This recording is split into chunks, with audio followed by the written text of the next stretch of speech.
नमस्कार दोस्तों, स्वागत है आपका अपने YouTube चैनल स्टडी आउटलुक में। दोस्तों, आज हम बात करेंगे भारतीय संविधान के महत्वपूर्ण 100 अनुच्छेदों के बारे में, जो कि विभिन्न परीक्षाओं के लिए बहुत ही महत्वपूर्ण अनुच्छेद है। दोस्तों, आगे बढ़ते हैं। पहला अनुच्छेद है दोस्तों, संघ का नाम और राज्य क्षेत्र। पहला अनुच्छेद है संघ का नाम, राज्य क्षेत्र। भारत राज्यों का संघ होगा। राज्य और उसके राज्य क्षेत्र वे होंगे जो पहली अनुसूची में दिए गए हैं। भारत के राज्य क्षेत्र में अर्जित किए गए अन्य राज्य क्षेत्र समाविष्ट होंगे। दोस्तों, अनुच्छेद दो है दोस्तों, नए राज्यों का प्रवेश या स्थापना।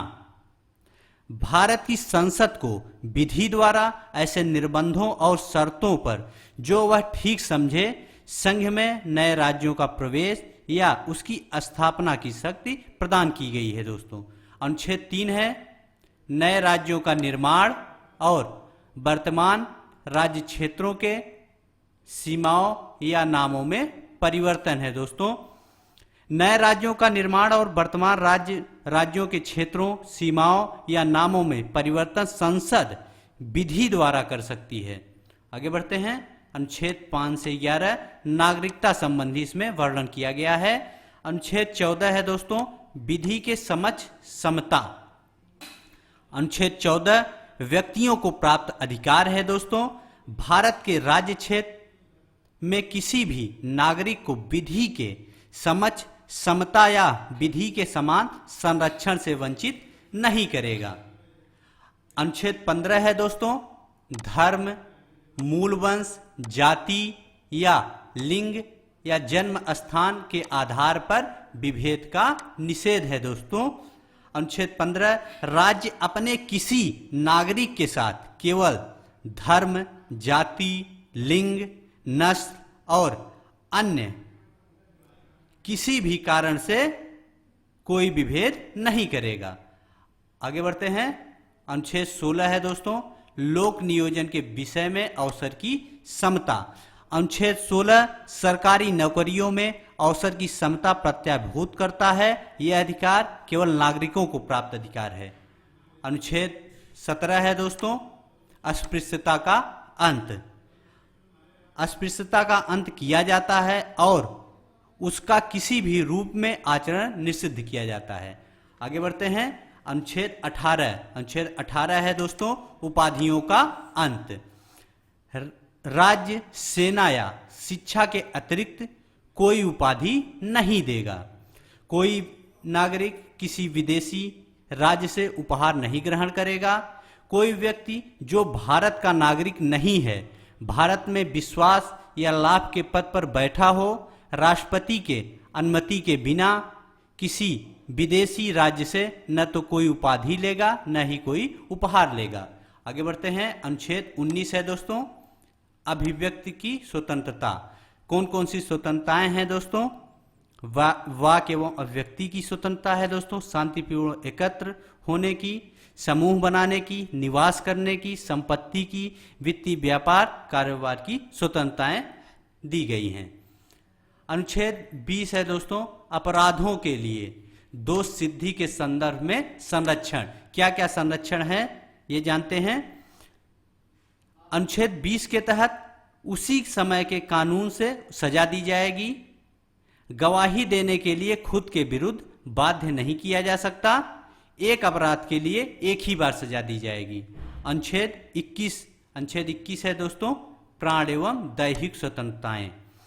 अनुच्छेद 21 में दोस्तों जीवन और स्वतंत्रता का अधिकार है और न्यायालय ने पहले भी कई निर्णयों के माध्यम से इसके दायरे का विस्तार करते हुए इसमें शिक्षा, स्वास्थ्य, त्वरित न्याय, बेहतर पर्यावरण आदि जोड़ा है। 2017 में निजता के अधिकार को आर्टिकल 21 में जोड़ा गया है। अनुच्छेद 22 है गिरफ्तारी के संदर्भ में संरक्षण। कौन कौन से संरक्षण है दोस्तों? कारण पूछने का अधिकार, 24 घंटे के अंदर न्यायालय में उपस्थित करना। इसमें आवागमन का जो समय लगता है वो जोड़ा नहीं जाएगा दोस्तों। मनपसंद कानूनी सलाह लेने का अधिकार दिया गया है। अनुच्छेद 23 है दोस्तों, मानव के दुर्व्यापार और बलात्श्रम का निषेध करता है दोस्तों। अनुच्छेद 24 है कारखानों आदि में बालकों के नियोजन का प्रतिषेध करता है दोस्तों। अनुच्छेद 25 है धर्म को मानने, आचरण, प्रचार करने की स्वतंत्रता। अनुच्छेद 26 है दोस्तों धार्मिक प्रबंधन की स्वतंत्रता। अनुच्छेद 27 है किसी विशिष्ट धर्म की अभिवृद्धि के लिए करों के संदाय के बारे में स्वतंत्रता दी गई है। अनुच्छेद 28 है दोस्तों धार्मिक शिक्षा उपासना में उपस्थित होने की स्वतंत्रता। अनुच्छेद 29 दोस्तों अल्पसंख्यक वर्गों के हितों का संरक्षण है दोस्तों। आगे बढ़ते हैं। अनुच्छेद 30 है दोस्तों, अनुच्छेद 30 कहता है अल्पसंख्यकों के शिक्षा संबंधी संरक्षण। अनुच्छेद 29 दोस्तों और अनुच्छेद 30 यह अल्पसंख्यकों को प्राप्त अधिकार है दोस्तों। अनुच्छेद 32 है प्रदत्त अधिकारों को प्रवर्तित करने के लिए उपचार। अनुच्छेद 32 संवैधानिक उपचारों का अधिकार है दोस्तों। अंबेडकर ने इसको संविधान की आत्मा कहा है।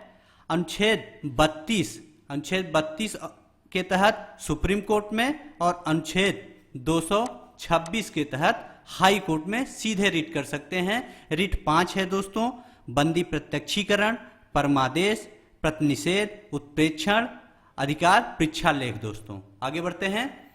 अनुच्छेद 38 दोस्तों, अनुच्छेद 38 है लोक नियोजन की अभिवृद्धि के लिए सामाजिक, आर्थिक और राजनीतिक न्याय की स्थापना करना है। अनुच्छेद 39 है दोस्तों, अनुच्छेद 39 है संस्थाओं का उचित वितरण, स्त्री पुरुष में समान कार्य के लिए समान वेतन। अनुच्छेद 39 का है दोस्तों समान अवसर के आधार पर न्याय देना।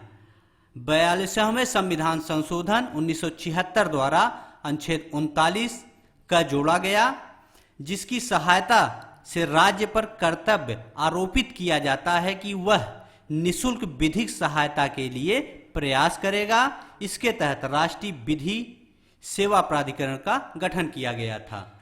अनुच्छेद 40 है दोस्तों, अनुच्छेद 40 है ग्राम पंचायतों का संगठन। राज्य ग्राम पंचायतों के संगठन के लिए कदम उठाएगा। राज्य ग्राम पंचायतों को ऐसी शक्तियां और प्राधिकरण देगा कि वे स्वायत्त शासन के लिए विकास कर सकें। आगे बढ़ते हैं। अनुच्छेद 44 दोस्तों, अनुच्छेद 44 है समान नागरिक संहिता। अनुच्छेद 44 है दोस्तों समान नागरिक संहिता। नागरिकों के लिए देश के पूरे क्षेत्र में एक समान नागरिक संहिता हो दोस्तों, और राज्य की जिम्मेदारी है कि उसकी रक्षा करे। आगे बढ़ते हैं। अनुच्छेद 48 है दोस्तों कृषि, पशुपालन, दुधारू पशु के विकास संबंधी प्रावधान किए गए हैं दोस्तों।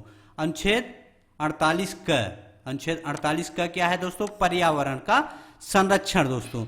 राज्य पर्यावरण की रक्षा और सुधार और देश के वनों और वन्य जीवों की रक्षा करने का प्रयास करेगा। इसे 42वें संविधान संशोधन 1976 में जोड़ा गया है दोस्तों। आगे बढ़ते हैं। अनुच्छेद 49 है राष्ट्रीय महत्व के स्मारकों, स्थानों और वस्तुओं का संरक्षण करना। अनुच्छेद 50 है दोस्तों कार्यपालिका से न्यायपालिका का पृथक्करण।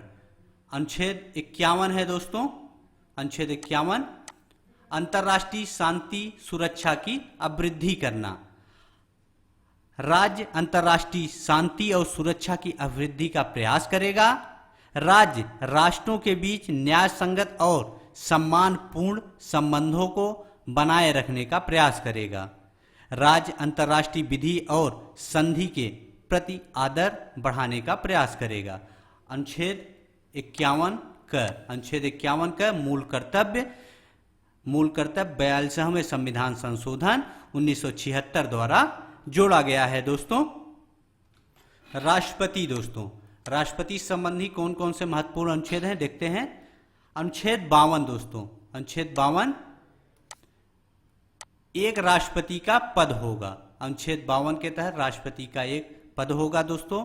अनुच्छेद 53 है दोस्तों, शक्ति एवं कार्य। अनुच्छेद 53 में राष्ट्रपति के शक्ति एवं कार्य का वर्णन किया गया है दोस्तों। संघ की कार्यपाल की शक्ति राष्ट्रपति में अंतर्निहित होगी, वह उसका प्रयोग संविधान के अनुसार स्वयं या अपने अधीनस्थों के माध्यम से करेगा।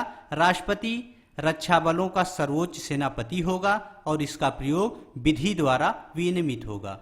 आगे बढ़ते हैं, अनुच्छेद 54। अनुच्छेद 54 क्या है दोस्तों? राष्ट्रपति का निर्वाचन।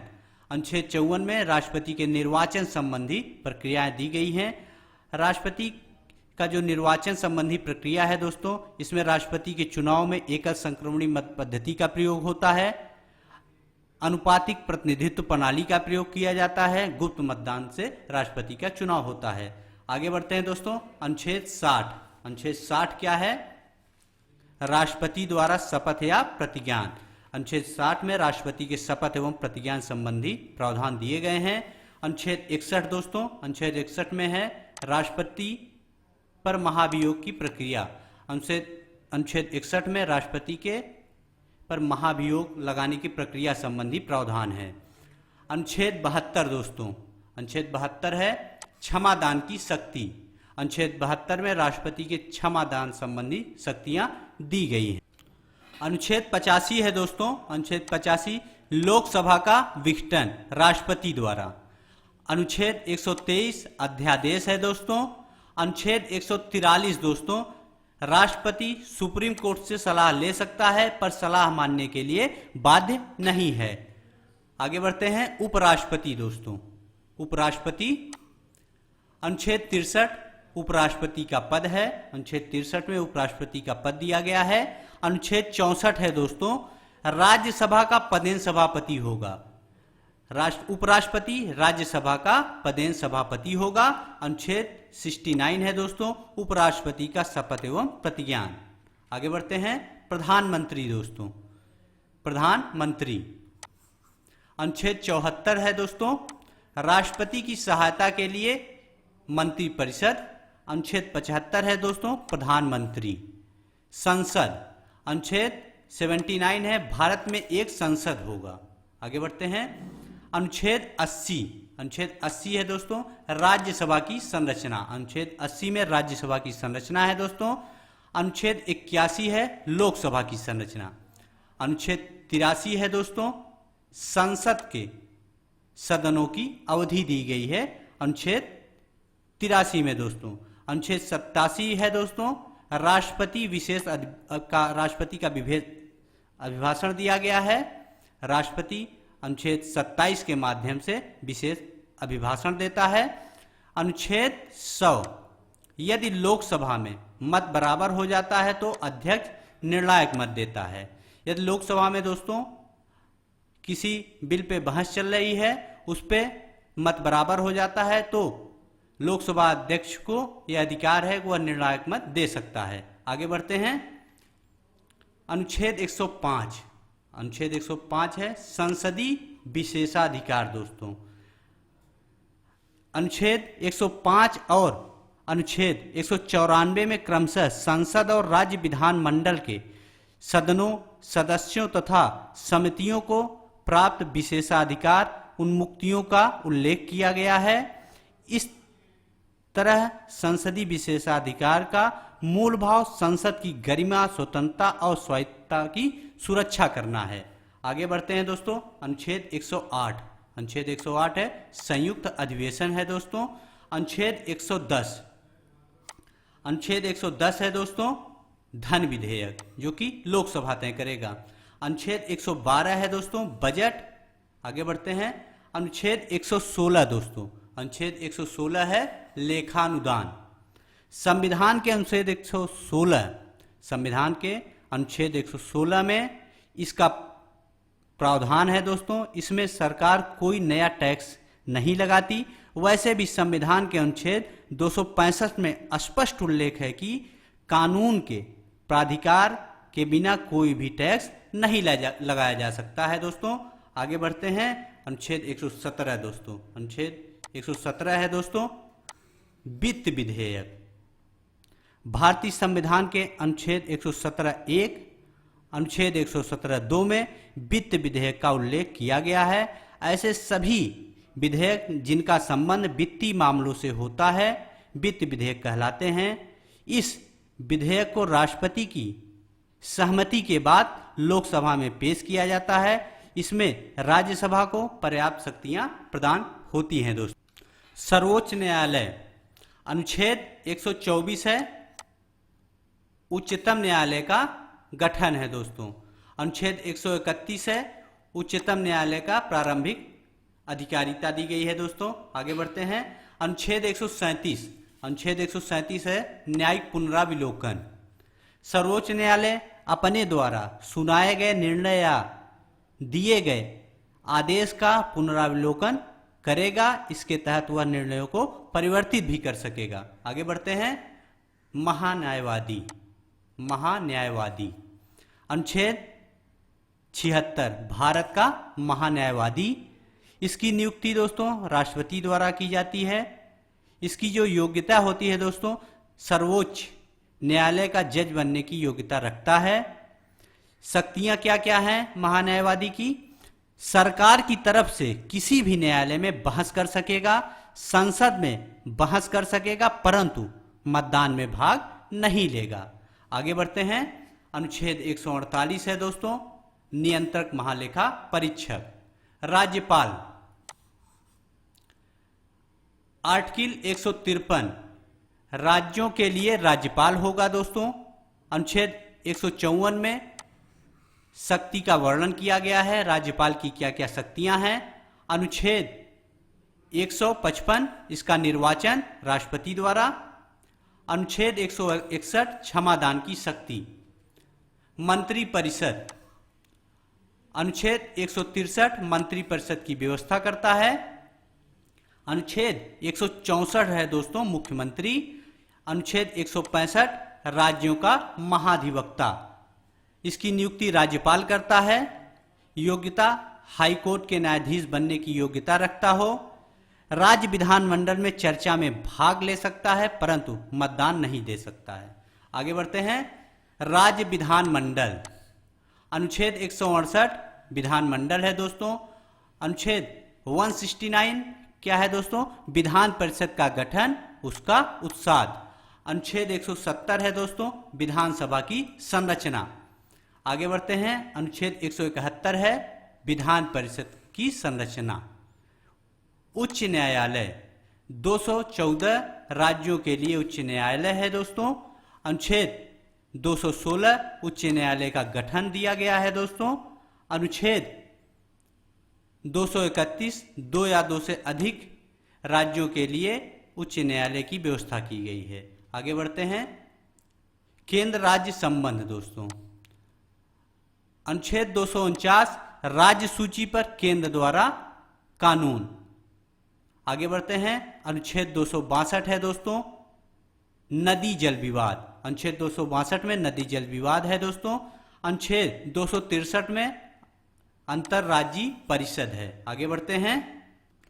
अनुच्छेद 266, अनुच्छेद 266 क्या है? संचित निधि है दोस्तों।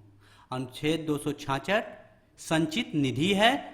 अनुच्छेद 268 है दोस्तों आकस्मिक निधि।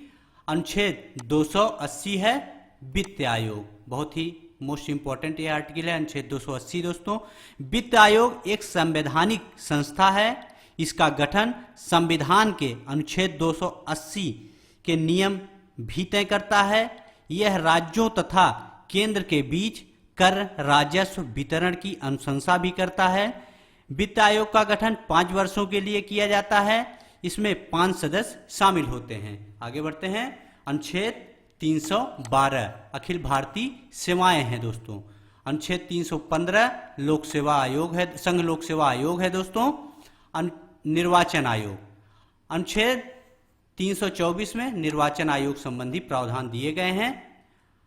एससी, एसटी एवं अंग्ल भारतीयों के लिए क्या क्या अधिकार हैं देखते हैं। अनुच्छेद 330 लोकसभा में एससी एसटी के पद में आरक्षण। अनुच्छेद 332 विधानसभा में एससी एसटी के लिए पद में आरक्षण है दोस्तों। अनुच्छेद 35 सेवाओं पदों में SC ST के संबंध में आरक्षण है दोस्तों। आगे बढ़ते हैं। अनुच्छेद 338 SC आयोग, अनुच्छेद 338 का ST आयोग है दोस्तों। अनुच्छेद 331 लोकसभा में अंग्ल भारतीय समुदाय का प्रतिनिधित्व है दोस्तों। अनुच्छेद 333 में विधानसभा में अंग्ल भारतीय समुदाय का प्रतिनिधित्व है। अनुच्छेद 340 OBC आयोग, अनुच्छेद 340 OBC आयोग है। संघ की भाषा, अनुच्छेद 343 हिंदी देवनागरी, संघ की भाषा हिंदी और लिपि देवनागरी होगी। आगे बढ़ते हैं। आपात उपबंध, कौन कौन से आपात उपबंध है दोस्तों, देखते हैं। अनुच्छेद 352 राष्ट्रीय आपात है। अनुच्छेद 356 राष्ट्रपति शासन राज्यों में। अनुच्छेद 360 वित्तीय आपात है दोस्तों। 352 राष्ट्रीय आपात, 356 राष्ट्रपति शासन, 360 वित्तीय आपात। आगे बढ़ते हैं। संविधान संशोधन, अनुच्छेद 368 संविधान संशोधन। जो संविधान संशोधन है दोस्तों, यह अफ्रीका से लिया गया है। संविधान संशोधन दोस्तों 3 प्रकार के संविधान संशोधन है। पहला है साधारण बहुमत से, दूसरा 2/3 बहुमत से, तीसरा 2/3 बहुमत प्लस राज्यों के समर्थन से दोस्तों। ऐसे ही अच्छे अच्छे वीडियोज पाने के लिए चैनल को लाइक, सब्सक्राइब, शेयर जरूर करें दोस्तों। बहुत बहुत धन्यवाद।